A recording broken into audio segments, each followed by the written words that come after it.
नमस्कार बंधु मैंने आमे समस्ते से क्लासरूम रु पढ़ी आसीचु। से क्लासरूम रे आम भली जड़े साधारण पिला बसीथिला और ता चारि पाखरे प्रत्येक वस्तुगुड़ी को देखुथिला। से साधारण क्लासरूम तांको असाधारण शिक्षा देइथिला। प्रत्येक सामग्री तांको सफलतार पाठ शिखैथिला। से पिलाटी किए जानिचंती? भारतर missile man doctor APJ Abdul Kalam. से कहिथिले classroom is not just a room, it is a temple of learning and a laboratory of dreams. अर्थात क्लासरूम देखा एक साधारण स्थान किंतु सेठारु जन्म निये असाधारण स्वप्न और परिवर्तन। क्लासरूम प्रत्येक सामग्री तांकु एक नुआ शिक्षा देइथिला। सेही शिक्षा तांकु एक साधारण पिलारू extraordinary scientist, youth icon और परे पीपुल्स प्रेसिडेंट करी गढ़ी तोलिथिला। भिडियोटी शेष पर्यंत देखंतु। ग्रेट कलाम हेबा पछर रहस्य कौन थिला जहा क्लासरूम प्रत्येक सामग्री तांकु शिखैथिला। क्लासरूम छात तांकु शिखैथिला एम हाई, उच्च लक्ष्य। अर्थात आमे सबु बेले बड़ स्वप्न देखिबा और उच्च लक्ष्य रखिबा उचित। कालाबांको पिलादिन तांको समुद्र पाख गाँ रामेश्वरम, पिता जने बटनर, माँ गृहिणी। तांको परिवार चारि भाई और भौणी मध्यरु सबठारु सान। छोट बेले जेते असुविधा संघर्ष थिले मध्य खबर कागज बांटुथिबा पिलांकु मिसाइल मैन बनैथिला तांकर एक असाधारण स्वप्न। तांकु जने ऑर्डिनरी बॉय रु एक्स्ट्रा ऑर्डिनरी थिंकर करिथिला। जीवन रे परिस्थिति किपरि ताहा इंपोर्टेंट नुहे, आपणको स्वप्न केते बड़ ताहा इंपोर्टेंट। छोट बेले उड़ुथिबा पक्षी तांकु इन्स्पायर करिथिला रॉकेट, एरोप्लेन, मिसाइल, सैटेलाइट तैयारी करिबा। क्लासरूम रो फैन तांकु सिखैथिला बी कूल, शांत रहिबा।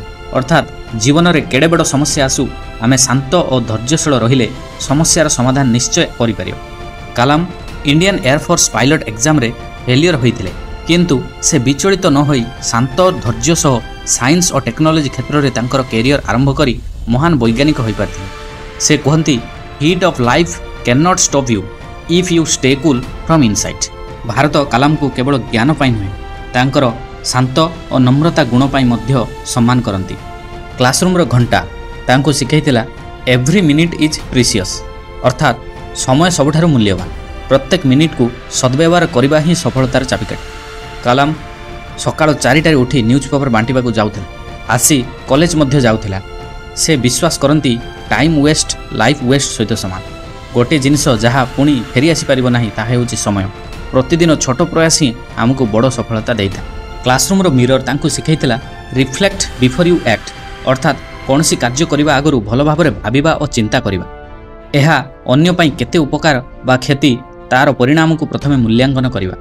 एहा जीवनर सबुठारु इंपोर्टेंट डिसीजन मेकिंग टूल जहाको कलाम सर्वदा व्यवहार करथुले एवं से कहते speak carefully, decide wisely and act accordingly.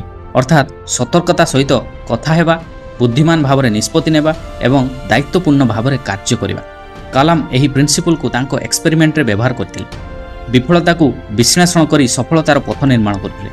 Kalam जेतेबेले इसरोर project director थिले 1979 मसीह SLV-3 रॉकेट कक्षपथ पहुंची पारि नथिला। यह तांको प्रथम फेलियर थिला।